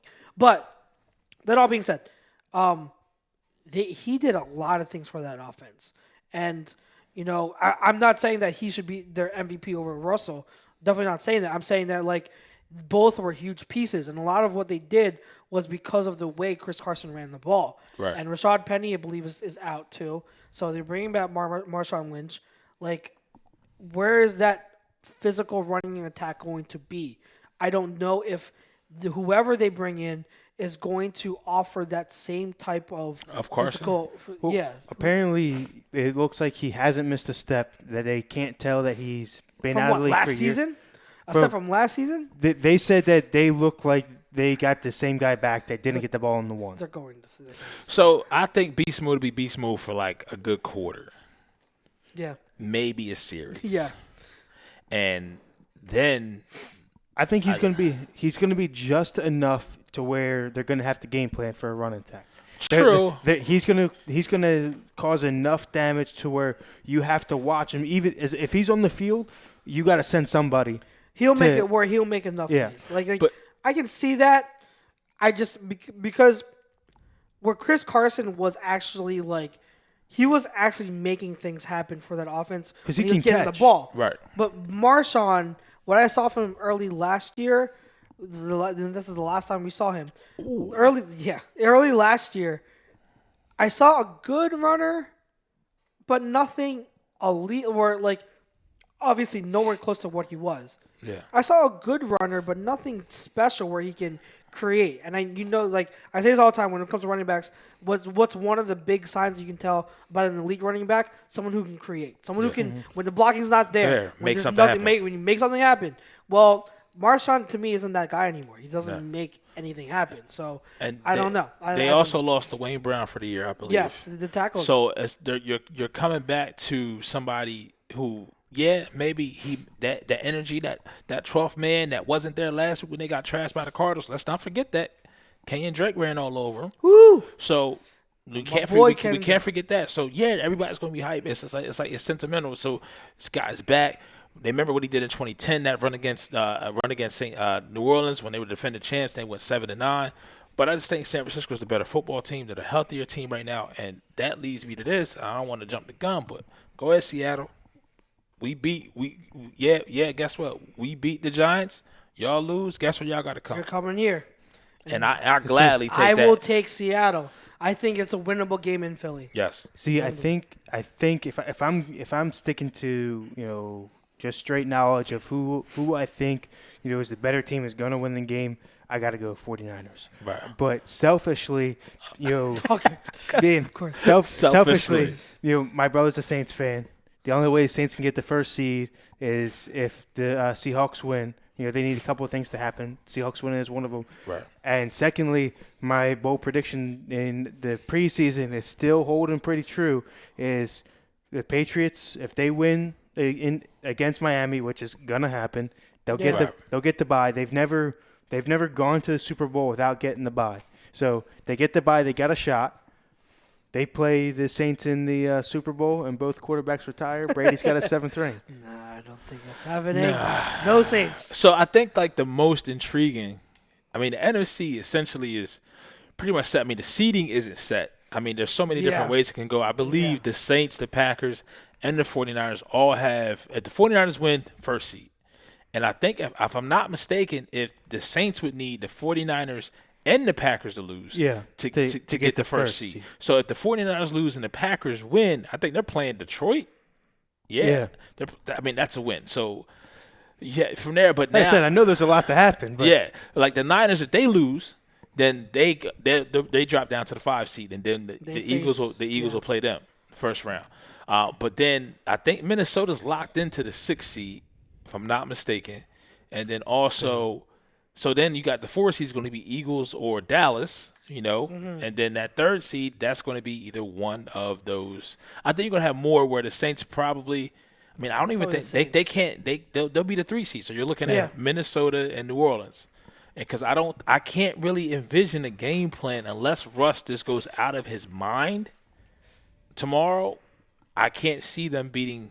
I just can't see them beating San Fran, especially with Kyle Shanahan and his offense and the tricks that he comes up with. The way they lost in San Fran, where they had no Kittle, they had no Sanders, and they lost in overtime to a botched field goal, where they obviously should have won. Yeah, with a backup kicker. With backup kicker, I think they're going to be hell bent on getting revenge and getting that one back. So I do think it's the Niners. Ralphie, Niners, Seahawks. Give me Niners. There you go. And if we he likes do those win, California teams anyway. And if we do win tomorrow, I'll take Seattle at home. Yeah. Easily. Yes. And that leads to divisional round. Let's not get there first. Hold on. That's 2 games ahead now. Let's not look at that. That's going 2 games ahead. Let's let's take it easy. I mean, looking ahead to a Seahawks matchup, that's one thing, but let's not go ahead of there. But another one, let's see, another matchup. Okay. When I heard this the other day, I was like, holy crap, they're going to get in. Because they needed 5 things to happen last week. They did. The Raiders now need 4 things to happen, and they all look likely. Okay, so they clinch a playoff berth if they win. Right. If the Steelers lose to the Raiders, which can happen, the Titans lose to who do they play? The Titans play the Texans at Houston. Yeah, that could happen. And then the Colts beat the Jaguars. And all very possible. Why did the Colts beat the Jaguars? I think it's like 6 teams need a win. I think it's like the Chargers. It's like either like the Chargers. Yeah, one of like the Chargers, Patriots, for like some other AFC teams. Yeah. Oh, it's like strength of schedule. So if the Pats win, then I mean that's another check mark off the board for the Raiders to make it to the playoffs. It's crazy. Yeah, that is crazy. So like I mean, I could absolutely see. I mean, in the way I see it playing out, I just did a simulator. I have them making the 6th seed. Really? Yeah, I do. I have them making it. I think all that happens. Really? Yeah. I got a sneaky feeling that Tennessee beats Houston because Houston's already so? Houston's already won the AFC. The Titans are playing good ball. Playing absolute good ball. So I think that's the one game that could thwart the Raiders' hopes. And I think they're locked in, too. They can't move anywhere. Right. They're locked at their spot. Yeah. Same thing with Minnesota in the NFC. They're locked into the 6th. They can't. Yeah. It doesn't matter if they win or Titans lose. can miss it. If the Titans lose, they could Texans. miss it. Texans. Oh, you're talking about the Texans? Yeah. Oh, okay. Yeah, I thought you were talking about the Titans. No. I think Texans, the they're Texans playing are each locked. other, right? Yeah. I think the Texans are locked. They're locked. Yeah, because they won a division, so they're whatever seed they are. Once again, in the AFC, those top 2 spots, as far as first overall and second overall, is going to get that flip, bye. yeah. That can flip-flop. There's so much action. In the AFC? Yeah. Well, the Ravens are locked at the 1 seed. Ravens are locked at the 1, so that 2 seed, I'm sorry. So between the Patriots and the Chiefs. So all it needs is the Patriots to beat the Dolphins, which will likely happen. If the Patriots win, they got it. Is that in Miami or in New England? No, it's in New England. Yeah, they're going to win. Might win by 70. They might win by I mean, the Dolphins fight. They play hard, but I mean, it's that's they're not. But the Patriots are finally starting to gel with the young guys, similar to what the Eagles got going on, to where they got nobody out there catching the ball for Father Time. So a few weeks too late, but I mean, not too late. A few weeks later than expected, but it's happening. It is happening. Well, it wasn't consistent for 4 or 5 weeks. Yeah. Like I said, there was one game where they legitimately only had 4 receivers on the roster. Yeah, active anyway. Yeah. What are we looking at for as far as? I mean, is this I mean, who else has a shot at the 6th seed? Is this the Tennessee and Oakland? I mean, Pittsburgh, but they have to beat the Ravens. And are the Ravens going to sit? Yes, they're sitting players. Who? I believe they said they were. Who? I didn't Ravens. hear anything. So. But Ingram, Lamar, Jackson. Lamar's not playing. Ingram's not playing. But I mean, I'll still They still take. could be. And it's in Baltimore, correct? It's in Baltimore, and they're starting Yeah, Duck and Hodges RG3. again. dude, Yeah, RG3. freaking RG3. I think RG3 is a good backup. That's what I was So- saying with the whole so I Raiders. think, In that system, Everything anyway. with the Raiders could happen. could happen. So Because yeah. the Colts they play Jacksonville, who are the whole drama with Fournette, Doug I Monroe. think Fournette is out. And Fournette's out. The whole drama with Doug Monroe. Is Rock going to be playing if Fournette's out? I have no Rock clue. Armstead? I think so. I believe so. Temple. Sorry, I just know because of Temple. That's my Temple. cousin. Are you serious? Yeah, Is he a Rock? yeah. That's dope. I didn't know that. He didn't mention that before last year when I was giving my scouting report on the guy. That's crazy. I didn't know that. Yeah. But yeah, good luck to him. He was one of my late round sleeper guys. I'm like, this guy, he likes the spin move. So I Does can he ever? He's tell- been doing that shit since high school. Dude, yeah, he likes the spin move. I mean, it's effective. It's funny. A big guy like that. Big, he's big, not a small yeah. bat. Yeah, he's a big guy, but he's got some burst too. He's got some speed. So good luck to him. I like him. I thought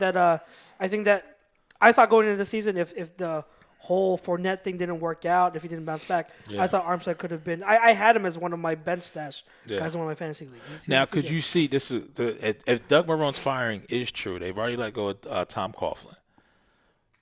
I mean, do you see Urban Meyer going there?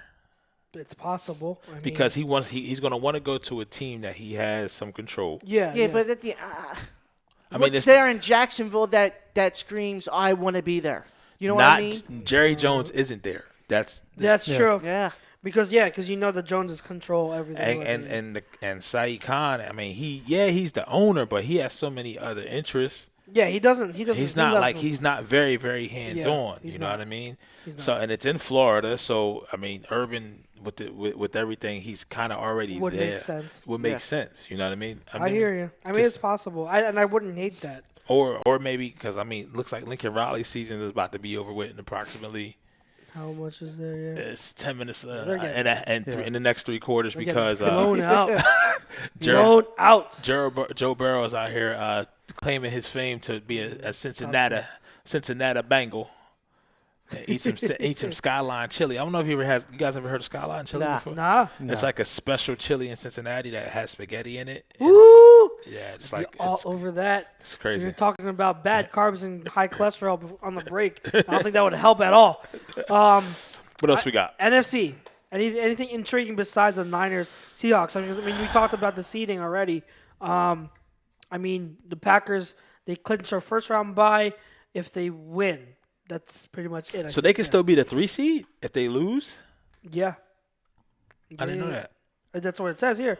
Because They've still be New the Orleans, division winner.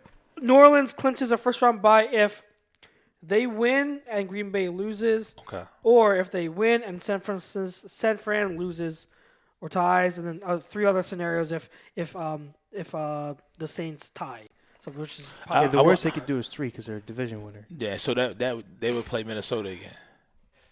Yeah, Now, whoever do you wins the think- NFC East is automatically 4. 4. Yeah. Just how it is. Well, obviously. 'cause So that's, man, that's crazy. So you're gonna have a 9-7 team or an 8-8 team hosting the playoff. I mean, I don't want to get into the whole talk because the regular season does mean something. You can't change the division that you're in, and so you do have the right to host that game. And then if you are the better team and you have to go on the road, I hear all this talk about reseeding. Then you just beat that team, dude. Like that's it. That's your adage to that. Like if you're the better team, beat that team. Yeah. Like you should beat that team. You had a better record of them during the 16-game season. So in a neutral field at their house, your house, you should be able to beat that team. That's a good way of considering it. Yeah, you know what I mean? Like if you're the better team, you're the better team. So I mean, it's just crazy because I will go on the record here before the season started. My dark horse for the NFC North was the Lions.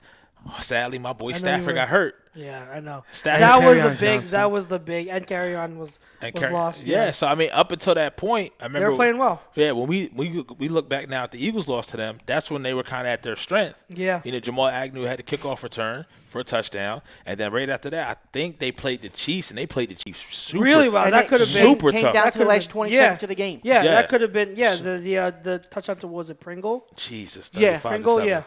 Yeah. So Now, with that being said, in that division, you've got obviously out of the NFC, the top 3 teams are regardless of seeding wherever they end San up Fran, falling. Packers, and Saints. Yeah. So for me, it's San Fran. It's San Fran, Saints, and the the Seahawks over the Packers as far as the better teams go. I think Seattle's better than the Packers. I think that the Packers' record and stats show to a weaker division, having played the Lions and the Bears and a couple of weaker teams. But I don't think. But those are the only two teams really that are weaker. I mean, the Minnesota. Outside of those, they've played other weaker teams too. I will say this. I wouldn't argue too much against you. I disagree. I think the Packers are slightly better than the Seahawks, but you could absolutely make a case that the Seahawks are better than the Packers. And I wouldn't argue. I wouldn't think you're crazy at all. Put it this way. I think it depends on what metric think you're so? looking at. I think it depends on what metric you're looking at. Because you look at the Seahawks, most of their wins were one-score games. Yeah. And they played the 49ers. Right. They played tough teams. It's not like they had cakewalk of games. Not saying that the Packers had all cakewalk games, but it's every game that they lost. It was like they've got a legitimate shot. The Packers this season, when they haven't looked great. When they look bad, they look bad. They look bad, and that's what kind of worries me. Seahawks, when they've lost, they haven't looked that bad. I think there was one loss where they looked horrible, but I think it was against the Ravens. What about the loss last week? Who did they lose to? I forget. Arizona. Well, Arizona's been playing well. It's a division game. You gave up an 80-yard touchdown to Kenyon Drake. I know Kenyon Drake is a bad man. Kenyon Drake is Kenyon Drake. Yeah, you feel what I'm saying? So I don't. If he was not in Miami, you'd be talking about a top 3 back. Yeah, I mean, I don't want to go that far, but yeah, top 5-ish. Like if he wasn't in Miami for so long, if he was out of place, you'd be talking about like he'd be. superstar. So, yeah. I mean, we could do what ifs, whatever, but just imagine if the Eagles traded for Kenyon Drake and don't draft Miles Sanders instead of trading for Jordan Howard. You'd have probably, I don't know. I mean, you'd have similar results with a young running back playing at a very, very high level. Maybe on like a cheap contract some of the too. maybe some of the losses earlier where Sanders was struggling in the beginning of the season. Maybe like that game against the Lions. Maybe Drake makes a play where we end up winning the game. I don't know. Who knows? I mean, But really, Drake is a really, really good running back, and I've said it since his rookie season. I'm like, this guy is good. Basically, in Arizona, all you're seeing is what they should have pre-Johnson injury. Now, has Kenyon Drake made – I thought about this. Has Kenyon Drake made the argument enough for them to rethink what they have with David Johnson? I believe so. I could be wrong. They could go in a totally different direction and let Drake walk. But if I am the decision maker, if I'm Steve Keim in Arizona, I am shown that, okay, Kenyon Drake is the running back that we need in this offense. Yes, for this offense, he's durable. Yes. And David Johnson, I mean, I hate to say it's little knick-knack things here and there. Those injuries with the type of game that he plays, yes. he's not the same running back as he was before. And he's I mean, like last year I saw good signs, but I just didn't see enough consistency, and the lack of supporting cast didn't help. But now with this offense, you're saying that like there's no explosion anymore. There's no burst. So before we move on, Bill Middlebrook came up and he said Saints versus Vikings, and then Seahawks versus Dallas. And I said, so he says. So he's got Dallas winning the division. I'm like, huh? He's got Dallas winning the division. Then I said, say it. All right, Bill, are you just trying to reverse jinx? Because I can totally understand that. So are you trying to reverse? Are you picking Dallas kind of like okay, I'm putting it out there so it's a reverse? Because I've been doing that since last week too. I'm like, Dallas is gonna win. Dallas is gonna win. Back of my head, I'm like, please, Dallas, let me be wrong. Please let me be wrong. While we're on the conversation, Bill, I also want to know what your thoughts are on the Patriots. Oh yeah, who absolutely did everything you said they weren't going to do. You said they were going to lose 4 out of the last 5. And you said they weren't going to get a bye, and you said that they were going to lose in the first round of the playoffs. Where it looks like they're going to, obviously play in Miami, walk away with the bye, and then at least have one home game. And who will end up playing? He was not riding the Patriots. He was not drinking the Patriots Kool-Aid at all in the season. But I mean, this is the one thing I will never fully doubt the Patriots again. I think that like I still don't think they're a better team, but I would never say I would never guarantee a Patriots loss. Yeah, I did that last year where I was like, they're done, they're not making the Super Bowl, and Bill Belichick and Tom Brady did Bill Belichick. And see, the thing with the Patriots is it does like with us. They needed the trick play, but they have the balls enough. It's two things. Okay, you needed a trick play to beat us, to score. But, yeah, you had the balls to call a trick play. The trick play, a gadget play like that is part of it. Like, if you are creative enough, I mean, like, with gadget plays, things have to go right, but you also have to execute it perfectly. And that's the thing with the Eagles. Yeah. I just think so far we had Doug Peterson, the play calls is bad. We just weren't executing. But when you have two teams like that, a perfect example, it's probably the game of the year in my opinion, was New Orleans, San Francisco. Yeah. Woo! It was gadget plays because sometimes when you can't just line up and just give your best, you got to do certain things. And for Kyle Shanahan, it's very rare when he runs gadget plays. Yeah. Oh, yeah, absolutely. Very rare when he was gadget plays. That's why it caught him off guard, because he knew that coming off of the loss to the Ravens, he could not lose in New Orleans. They got down big. That was absolutely game of the year in my opinion. Middlebrook said, "Kev, all I was saying is they would be a 3 seed. That's it."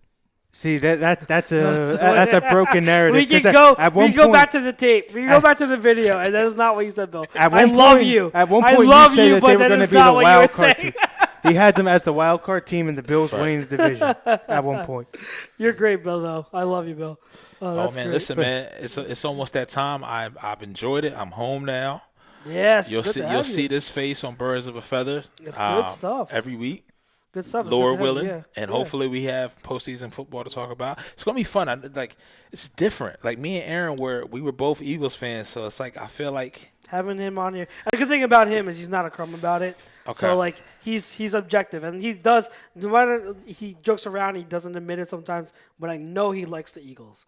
I know deep down. Deep down, I you know live in this, he likes, like if you live in this know area. he likes the Eagles. I know it. It might not be his team, but he likes them. Okay. So I know he does. See, it's good having him on, because it's also it's an outside perspective, and plus when we do like around the league stuff, it's good to have a non-Eagles fan like chime in with stuff like that. Plus the Patriots, like they're the gold standard. Yeah, so I mean, they are the you standard. gotta have someone that's like they are the standard. So man, listen, Sixers tonight, Miami, Jimmy buckets. They gotta freaking win. They should win. Win. Your team, come on. Ralphie's team is playing Portland at 10:00, and I don't know. I'm not sure. That Christmas game kind of let me down. I just want to say that. I don't know how you feel about that. Right now, we got probably gonna have LSU playing for the championship. They're up 35-7. I'm gonna say against Clemson. Jefferson has 4 touchdowns already. So and Burrow is going to be a Bengal. Then you got Clemson, Ohio State, and I just think Clemson's going to win. I think Clemson's going to win. And, so I think it's Clemson, LSU, and I think ETN. I'm keeping a really, really watchful eye on ETN. ETN, someone who right now, like I've only sparingly watched the 4 running backs. Like, so I got Swift, got Taylor, ETN, and I just started watching a little bit of J.K. Dobbins, because those are 4 people always mention. So I've sparingly seen stuff of them, nothing in depth. But ETN does look better. From what I've seen, ETN has looked better this year than he did last year. Which is saying something. So that's saying something. So depending on how he does it, like these next 2 games, he could vault up. Like my grade on him could skyrocket. You know, could increase. And so I'm keeping a very close eye on how he performs. If he starts to take over, like I could have him as high as my RB1, because I've liked what I've seen from him. But we'll see how he does. But we were talking about it a little bit during break. This draft is going to be so much fun. Yeah, it's going to be so much fun. And so I'm fun. Plethora of players. I'm looking forward to what this show will be able to offer. The spring, I know it's far ahead, but I'm very, very excited to see what us 3 with Chrome can bring during draft time. A lot of draft talk, in-depth draft talk. Because with us being like one of the only or the only strictly football show. Yes. Off season can be tough sometimes, but the draft time it's a good time of the year. Especially when you have good players coming to the draft, and you have a team like the Eagles who need wide receivers, and we're definitely going to be able to split some hairs. There's a good wide receiver class. Wide receivers. Yeah. So it's going to be a lot of fun. I'm very, very excited. Ralphie, any closing remarks from you? No, nothing. Love you, bro. Happy holidays to everyone. Hope everyone had a good Christmas. Absolutely. And Happy New Year. We'll see you next Saturday. Yes. We don't know the time yet, but it will be out there. Yes, absolutely. So thank you again to our sponsors, our Doc Paul Vidal of Specialized Physical Therapy, and ATS Sports Picks. Guys, big game, Week 17, not only for the rest of the league, but you win, Eagles, and you get in. And that's all we need. So don't overlook those Giants. Fans, don't get overconfident. Okay? It's Yes. Giants always. Don't get overconfident. It's going to be a battle. So we need you guys. Everyone, positive vibes. We got this. Good luck to your Patriots, even though you're not going to need it. And Flexed good luck, into the good 4 luck- o'clock game, right? We are, yes, Yeah. we are. Four. And good luck to the Niners, too. If you're an Eagles fan, you want to be rooting for the Niners to beat the Seahawks so we can face the Seahawks in Philly. All right, from myself, Chucks, from the new edition, Pete, the Godwin, Kevin Godwin, and Ralphie the Lakers Crumb on the ones and twos. We will be back. We are aiming to be back next Saturday. Yes. If not, we will be back on our regularly scheduled time on Tuesday nights. But, with the holidays and everything, that's why you see us on Saturday. But we'll see you hopefully next week. Hopefully we're talking Eagles like you said. Yes. And it's playoff time right around the corner. From myself, the rest of us here at Birds of a Feather, thank you guys. Fly, Eagles, fly.